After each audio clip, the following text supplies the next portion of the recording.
Live in 30 seconds.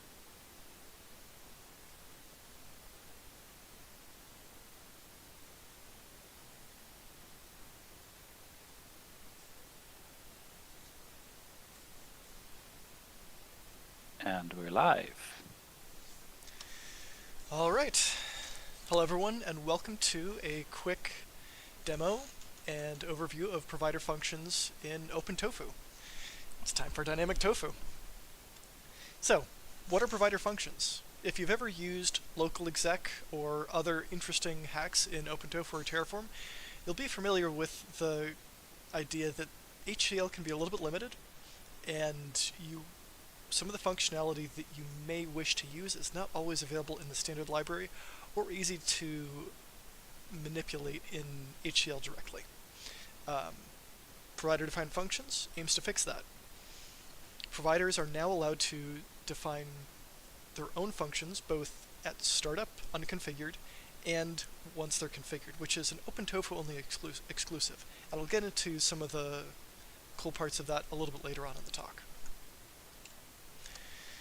So this is a good example provided by Ryan and from Northwood Labs. This is the ability to, this shows pulling in required providers, pulling in core func, which is from Northwood Labs, pinning to his version. If you've used providers at all before, which I assume most of you have, this block should look pretty familiar. But now that this provider is inside of required providers, any functions it exposes are available within the standard OpenTofu context. So you can now refer to, for example, stir snake as provider core func stir snake, say that 5 times fast, and give it a parameter hello world. This is a fairly simple example. This turns uppercase hello world exclamation point into hello underscore world, all lowercase. Again, small contrived example, but we'll build on top of this as we move forward. Another example, which I've omitted the required providers block just for the sake of screen real estate, is using a provider called a Lua provider, which I've written recently, which allows you to give it a set of Lua functions and exposes those functions directly inside of OpenTofu. This is not something that's supported in Terraform, though I will mention that OpenTofu and Terraform do use the same underlying protocol and the same underlying schemas. So OpenTofu, in essence, implements a superset of the features of Terraform's similar feature for provider-defined functions. In this example, we've defined the echo function in this little code block here. Again, fairly simple Lua function. And that function is dynamically injected into the Lua provider's context here and can be called directly, which I think is pretty neat. Lua may not be everyone's favorite language, and it's not necessarily type safe, but over time, but later on in this talk, I'll show a little bit more type safe examples and a couple more examples to get into real world scenarios instead of just showing general syntax. So, and if you have any questions in the meantime, please feel free to drop them in the chat, and we'll try to answer them all on stream. Yes, and sorry, I forgot to mention this at the beginning. My name is Christian, Cam72Cam, one of the OpenTofu core maintainers. I'm joined with Janos, who's also one of the core maintainers. He's going to be keeping an eye on the live stream and relaying information to me from there. So thanks everyone for joining, and hopefully this is at the very least entertaining and hopefully a little informative. So, quick overview of what's happening behind the scenes for how providers are talking back and forth with OpenTofu. This is something that, if you're a provider author, you'll care a little bit more about, but it's worth going through fairly quickly just to show how OpenTofu and Terraform, as far as we're able to tell, deal with this scenario. So, something worth mentioning is anytime I'm referring to how I understand how Terraform is working here is based on public comments in the HashiCorp Terraform plugin Go repository, which is MPL 2.0 licensed. I and none of the other core maintainers have looked at any of the Terraform code related to provider functions in developing of this feature. Again, all of our knowledge is based on existing MPL 2.0 licensed information that's available online. So now that that's out of the way, jumping into how does this work in the simple case. Whenever a provider is started up in OpenTofu, it asks, hey provider, what's your schema? What can you do?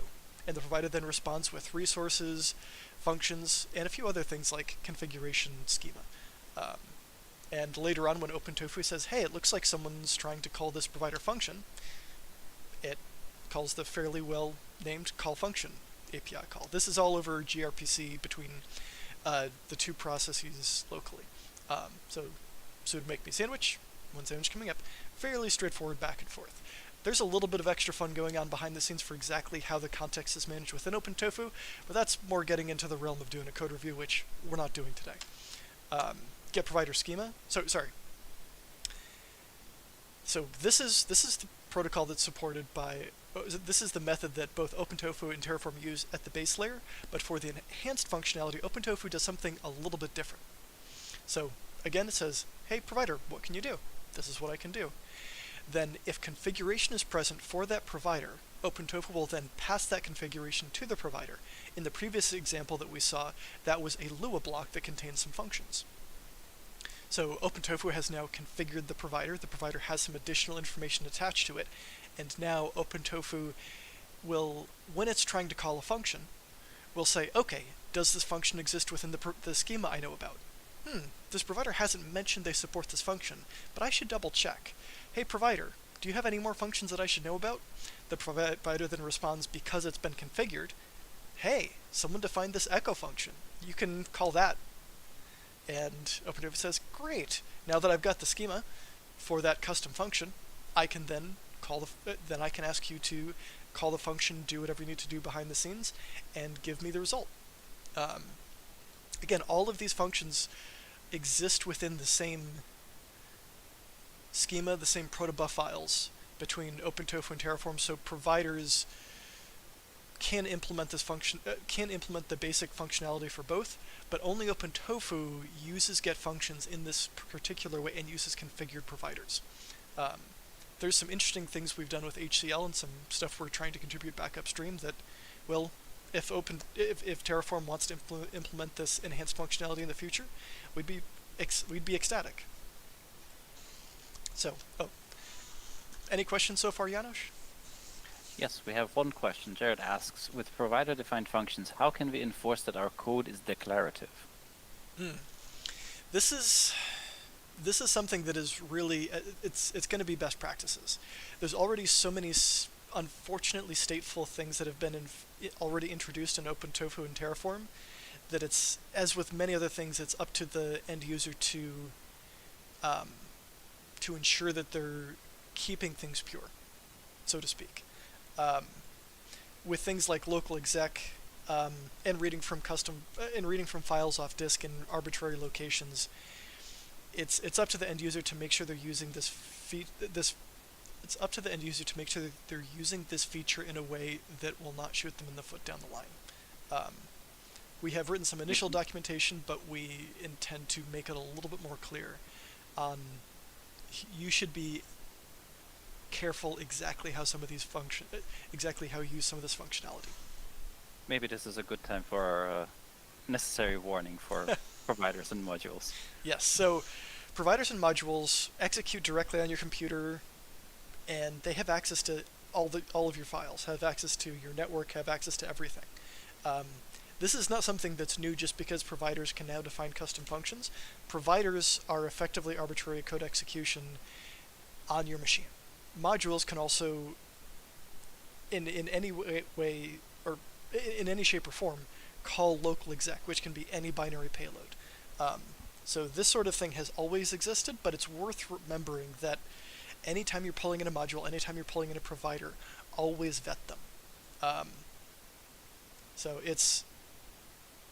there's some potential work that we may do to add a sandbox option. There's some GitHub issues that you can find in the OpenTofu repo that you can, if this is something that worries you, you can start putting some upvotes on and continue the conversation there. But yes, with anything, don't run on untrusted stuff. Be careful. Any other questions at this point? Nope. I think we can proceed to the demo. In the meantime, if anybody has any more questions, feel free to drop them in the chat and we'll try to answer all of them. All right, here we go. So here in my local Vim instance, because I'm a young curmudgeon, old curmudgeon, I don't know anymore. Anyways, in my local Vim instance, I have a main.tf file which pulls in the required providers, the Lua provider and the Go provider. The Lua provider was written by myself. Both of these, I should mention, this is very experimental, hence the version numbers of 0.0 in both of these. This one provides access to the Lua interpreter. This provides access to a Go interpreter. And you can find a little bit more information at the github.com/OpenTofu Terraform provider-go or Lua, depending on your interest. And if you want to add your own language, it's a fairly straightforward process to take one of those as an example and create your own variant that does for your own language. You could do all sorts of fun stuff. As long as it can be packaged in a Go executable, you're good to go. And I should also mention that we have created these two very flexible providers as examples out of the gate, but you don't necessarily need to write a custom provider that exposes a whole language. You can do all sorts of other fun stuff, and we're really excited to see what the community comes up with now that this feature is moving to be available. And worth noting that we just put out the RC1 for OpenTofu 1.7.0, which includes everything you're going to see today. So, moving on to the actual example, one of the more annoying things to do in HCL is to transform complex data types. Let's say you have a deeply nested map with a couple different types of information in there, trying to pull data out of that into a cohesive format to be used in a different part of your configuration can sometimes require some real gymnastics with HCL.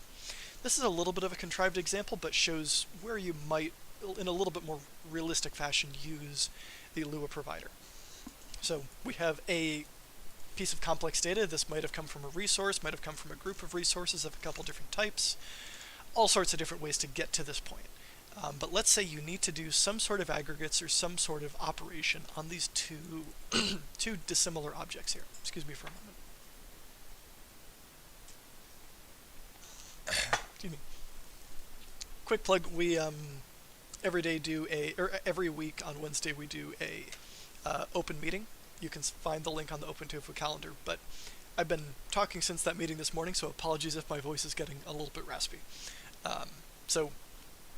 Back to the demo. So with our complex data here, we want to pull out these items and we want to sum them together. So I am referring to the Lua provider and giving it this report.lua file, which we'll take a look at in a minute, giving it the complex data and a mapping of which key and which value we want to act upon. So this is a very simple Lua file. You give it you define the report function, give it the data and the keys. You have some variables you're keeping track of information as you're iterating. You iterate through the keys, iterate through the data at the key location, add to the total, add to the count, and return the total. Let's say we also want to return,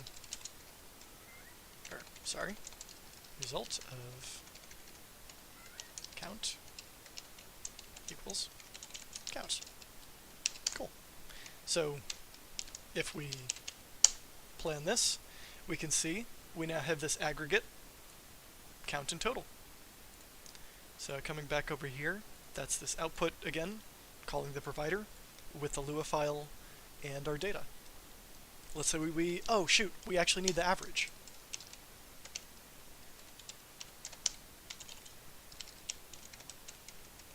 Again, this is a little bit of a contrived example, so they will get more realistic as we go on. So plan again, and hey look, we've got our average. I think that's pretty neat.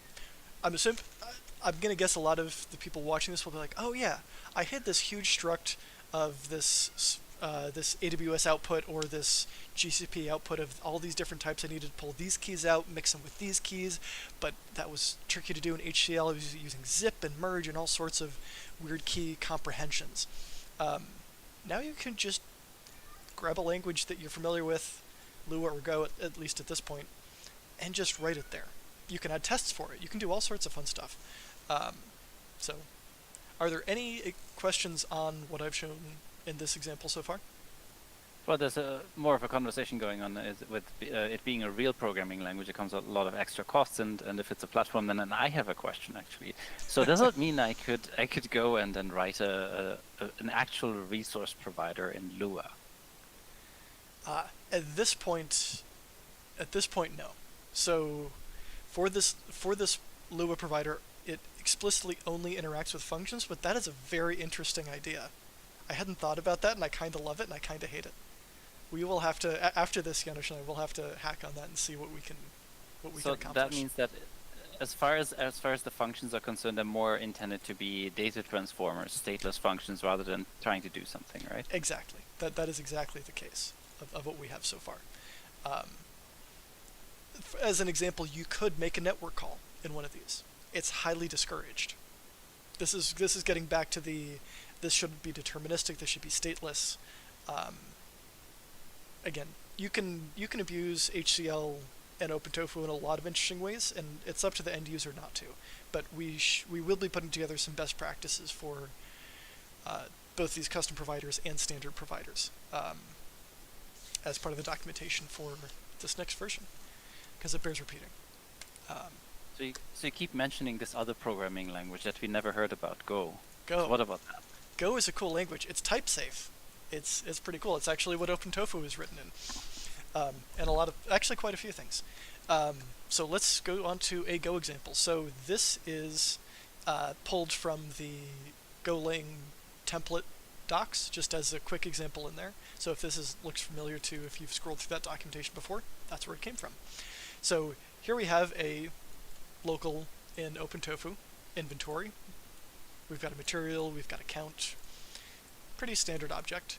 And let's say we want to render this in a template, but let's say that I really hate Go templates. Personally, I actually HCL templates.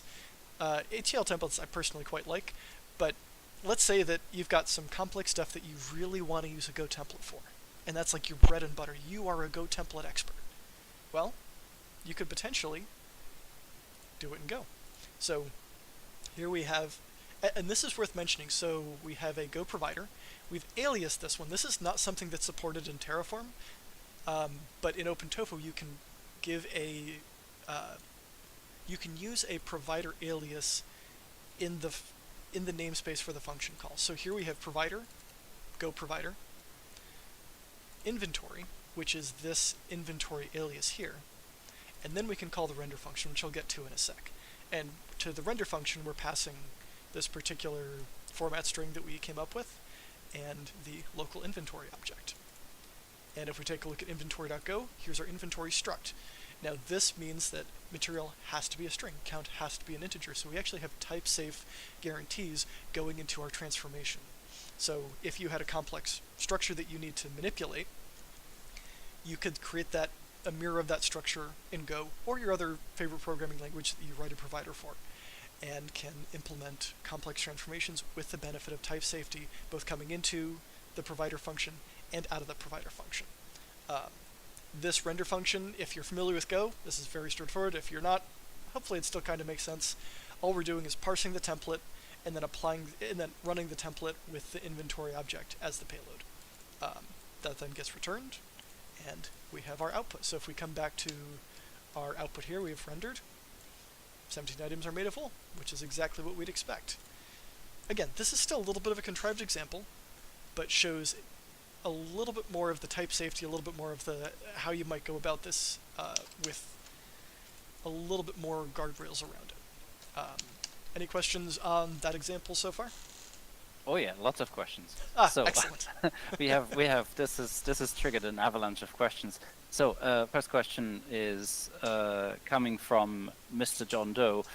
Are functions idempotent, or are they always executed? So that kind of goes into the direction of like how many times a function is called, when a function is called, does it go in planning or in execution? How does this work?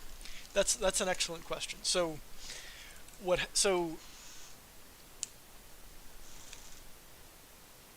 part of it depends on the provider implementation, and part of it depends on what OpenTofu and Terraform are doing under the hood. I don't actually know how Terraform manages this under the hood, but OpenTofu takes the approach of starting a provider and using that same provider throughout the entire plan phase. For example, when OpenTofu is running, there's a single instance of this Go provider with the alias inventory, and that's used for all of the function calls throughout. We could theoretically stop and start the inventory provider for each function call, which would make it a little bit safer so you couldn't leak information between function calls. But in practice, the overhead of that is non-trivial and dramatically slows down it can dramatically slow down execution time. So the same instance is required. However, this Kuba, who might be watching in the comments, who wrote the Go provider, may be able to correct me, but I believe that it's creating a separate Go context every time a function is called, but I could be wrong about that. So there could be some guardrails added at a few different stages, but in practice, we're hoping that people tend to use this function as intended. It's a similar thing where you could create a local file on disk using HCL natively through OpenTofu and store cache results in there and leak information between different resources via that channel. All right, then I hope that answers the question. If not, please comment ahead. So there's one comment: we should have used Idris or Idris as a demo language because it's guaranteed total and pure. I've never heard about this language, but I guess we should take a look.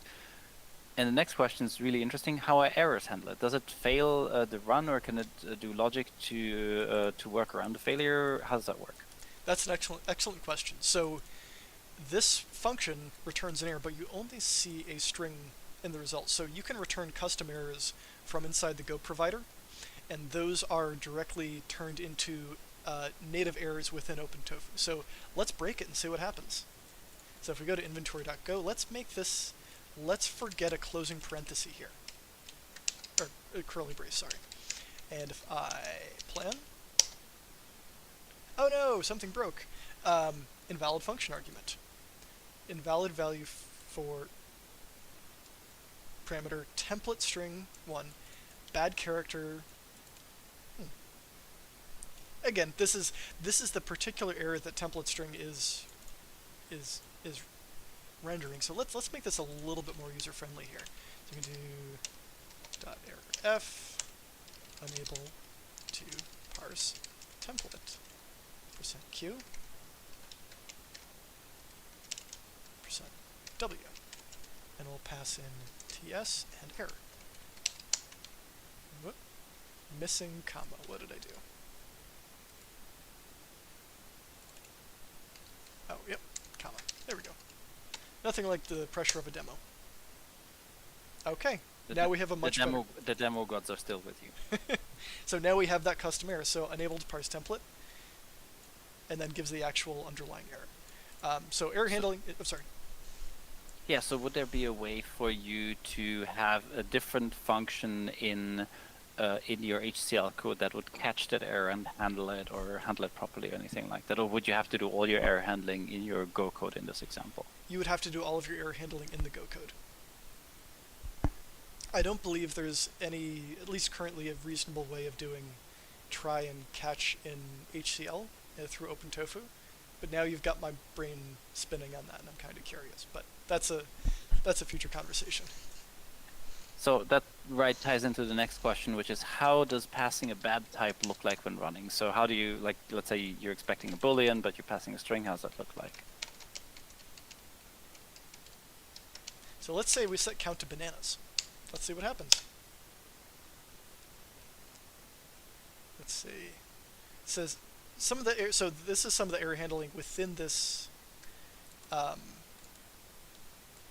particular provider. Again, this is a very experimental provider, and better errors will happen later. But here it says invalid value for a parameter. A number is required. So what's happening under the hood is when Kuba's provider takes a look at this Go file, it says, okay, this is a function, here are the types, and I have to convert those to what are called TF types. So all of this is mapped to a format which OpenTofu is natively a little bit more familiar with, and that builds a custom function signature which is validated ahead of time. So if you're using the wrong type, in a case like this, it won't even make it to the provider. OpenTofu will catch this ahead of time because the provider has explicitly said this object, this parameter requires a payload that looks like this in this format.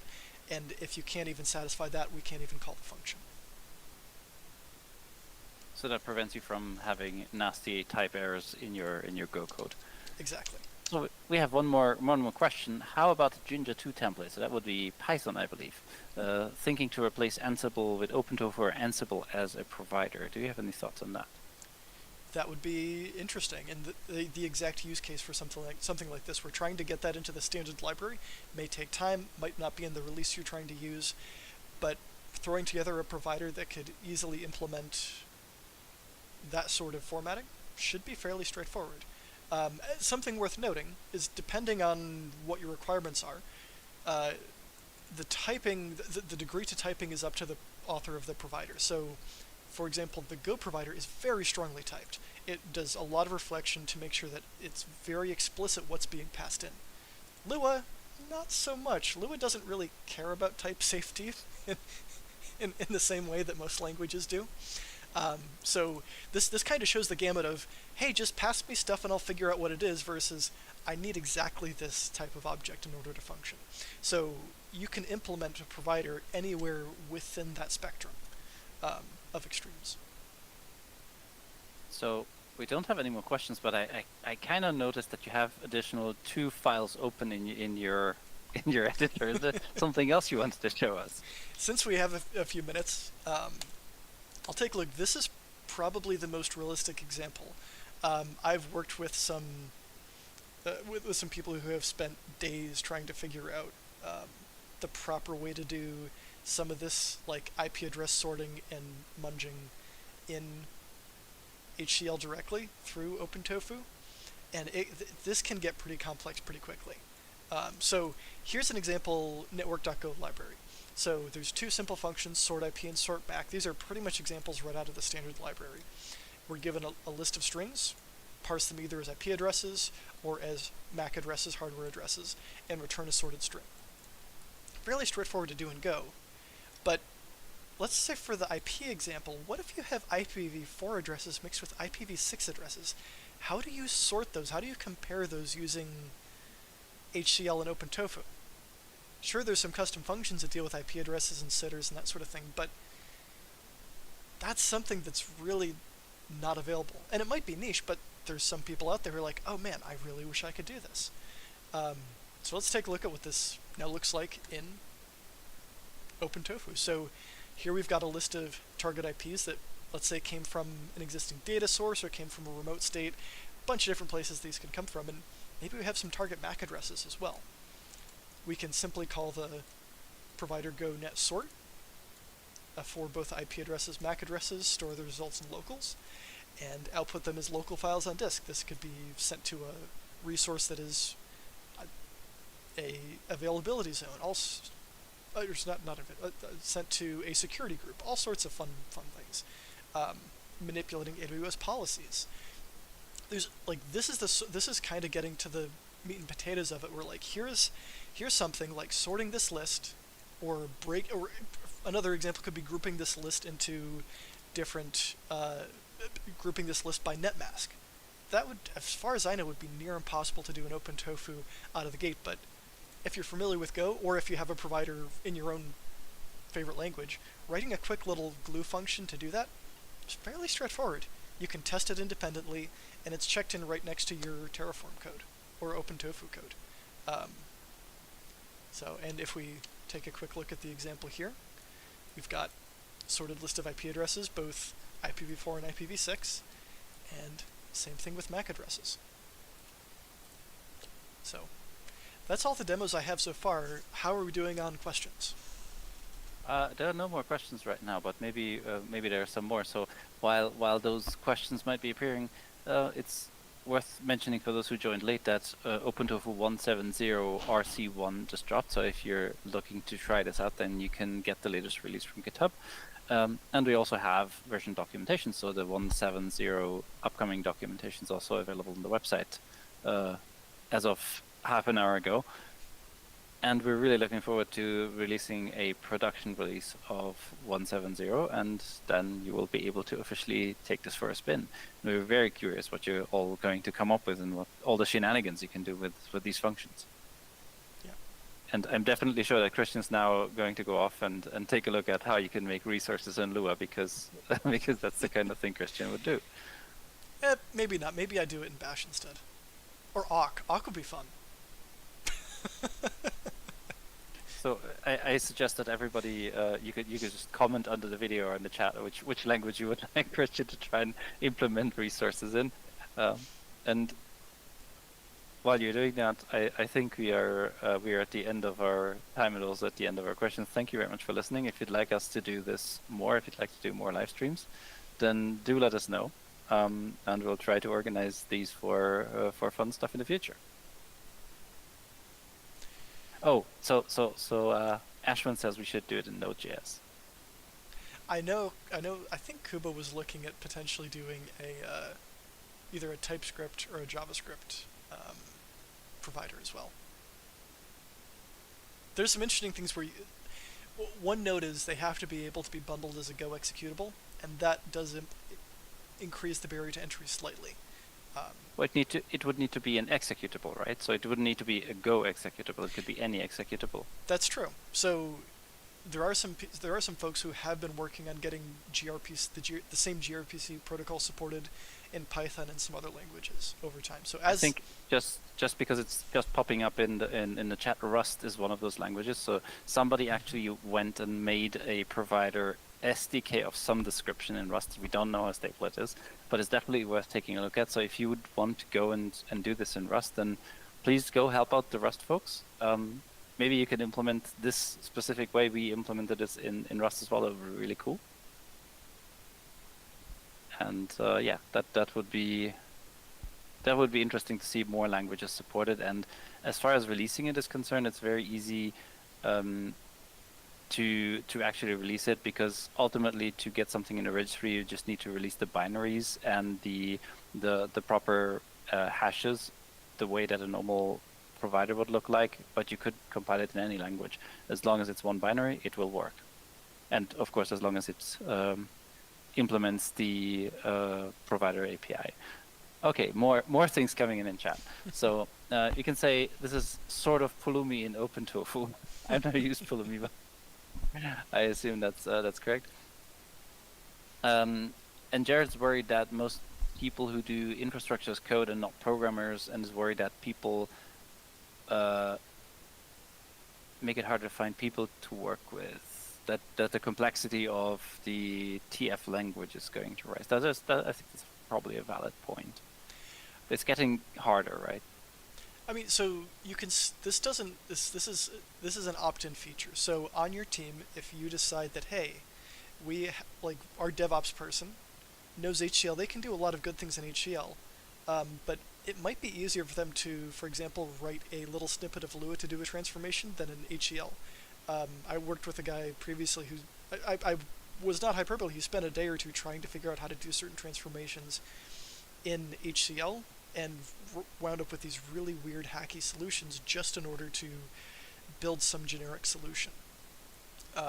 So comparing the time investment of having a team standardize and saying, hey, if we need additional functionality, we'll use the Lua provider or use the Go provider. It's up to the team. Like the thing I enjoy most about this, and the thing I'm most excited about seeing, is how people end up using this. No one's being forced into this, but as with any team, you have to have a discussion about what technologies do we support, what languages do we want to focus on, what do we want to hire for, and this just is part of the conversation.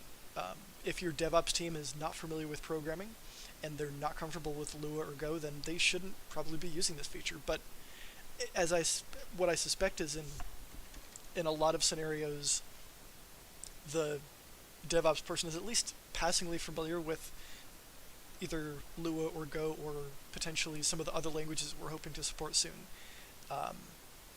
That can open up the doors to make their lives easier. But at the end of the day, it's up to the team. They get to decide what tools they want to use. And I'm just excited to be giving people more tools and giving people more opportunities to do things in new and interesting ways. Indeed, and here's actually a comment that we could also start supporting Perl, and that would make it easier for old school sysadmins. No, the old school sysadmin part is just my comment on it, but Perl will definitely be interesting to some folks. Cooper commented, and I added a link to the OpenTofu Day presentation. I forgot it was on the OpenTofu Day on implementing a Rust provider, so that's definitely worth checking out. Yeah, and. Let's keep up a conversation, and if you'd all want to join the OpenTofu Slack at opentofu.org/Slack, then we could keep chatting there after the live stream. And I think it's time for us to thank you for your attention and wish you a wonderful day and happy shenanigans with functions, I guess. Couldn't have said it better myself. Thanks All again right, for everyone. watching. All right, have a good one. Bye bye.